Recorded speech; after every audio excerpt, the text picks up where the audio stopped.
So yeah, go for it again. Big smiles. Energy. Energy. Okay. Make them think this is the best thing that they've ever seen and they want to get to know you because you're cool. Oh dear. Okay. Keep the laughter in. Go now. Okay. Hello, my name is Helen. I'm 21 years old. I'm currently at Oxford University studying physiology and psychology. I'm totally deaf. Welcome to my world.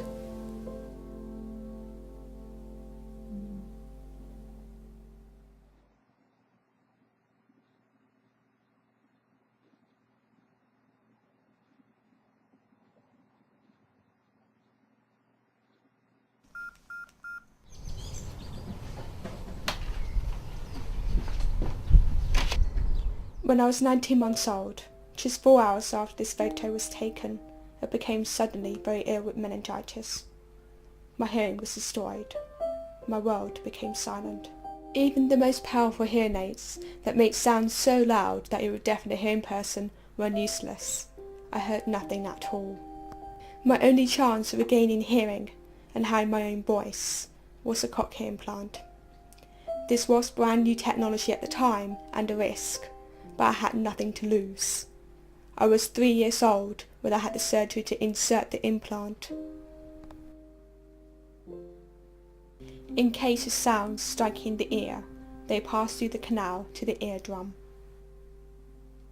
From there, the sound waves are mechanically transmitted to the inner ear and amplified.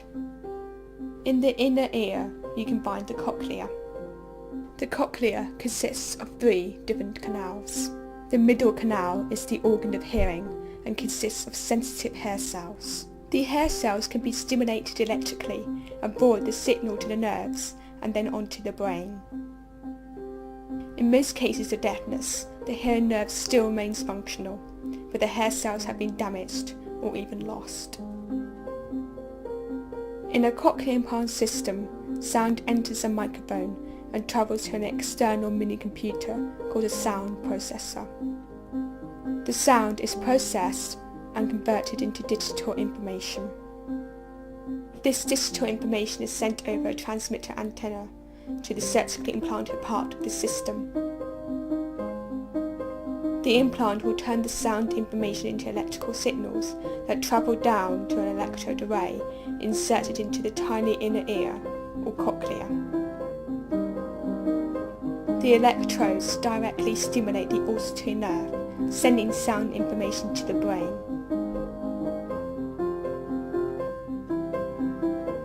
Bypassing the damaged inner ear, the cochlear implant provides an entirely new mechanism for hearing.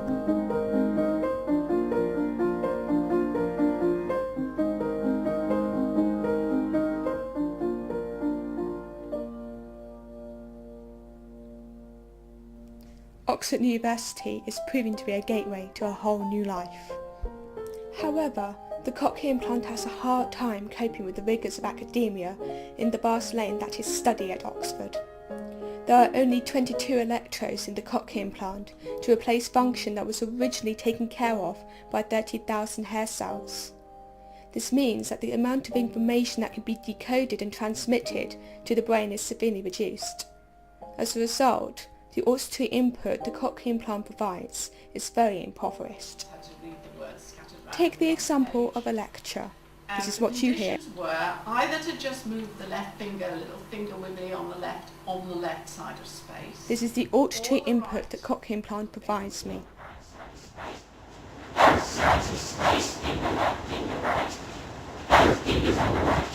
My brain has to work overtime to fill in the gaps so that I can understand the complex information the lecture is conveying. So much of my brain processing power is used in just keeping up with the lecture, I cannot take my own notes. As a result, I require note-taker support. I have an electronic note-taker who provides a transcript of what the lecturer is saying as she is saying it. This means that my brain does not have to work quite so hard to fill in the gaps. I also have a summary note-taker who writes the notes that I am unable to write for myself. My implant has even more difficulty going down the pub. This is what you hear. Those two versions I said are very natural, whereas this is what I hear.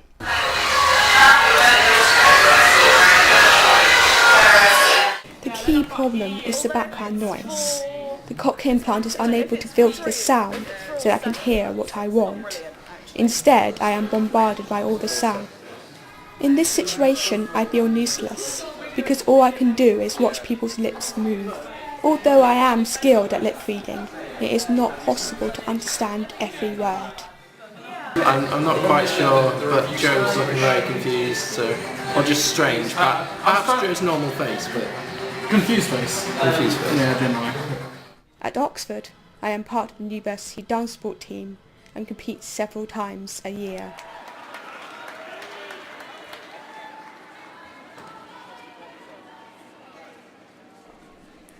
The way that the implant interprets music is also different from what you would hear. This is what you hear.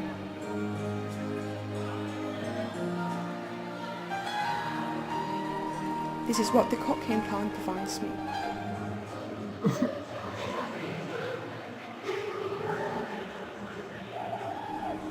But through dancing, I can bring the music to life. I have danced all my life. It's my happy place, where I can forget any cares and just lose myself in the dance.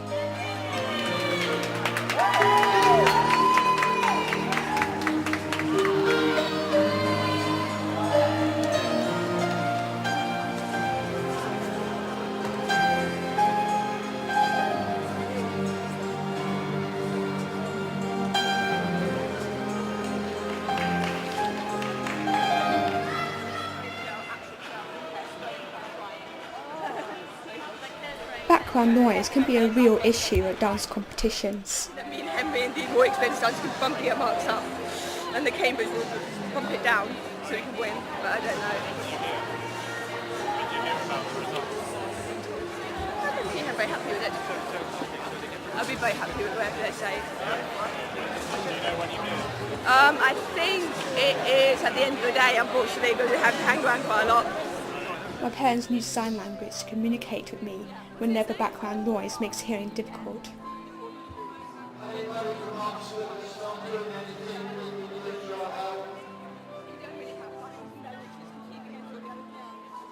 I sometimes choose to use sign language too, especially when I meet up with my deaf friends.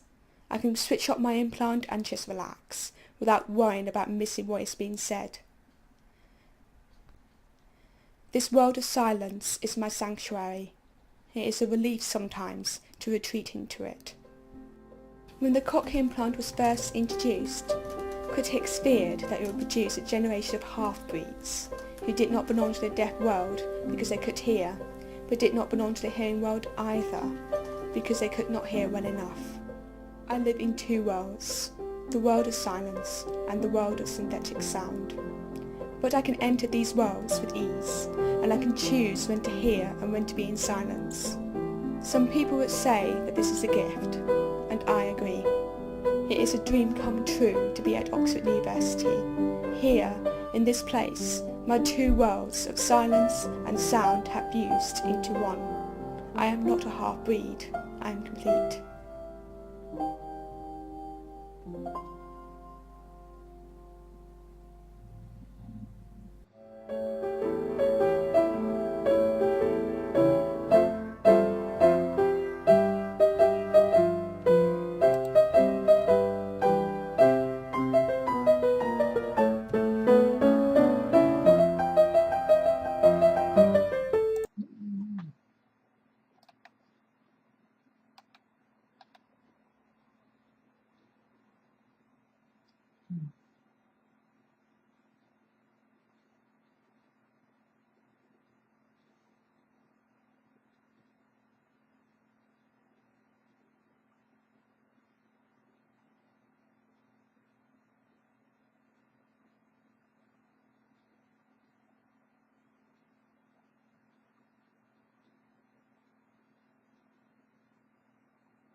No, no, come on.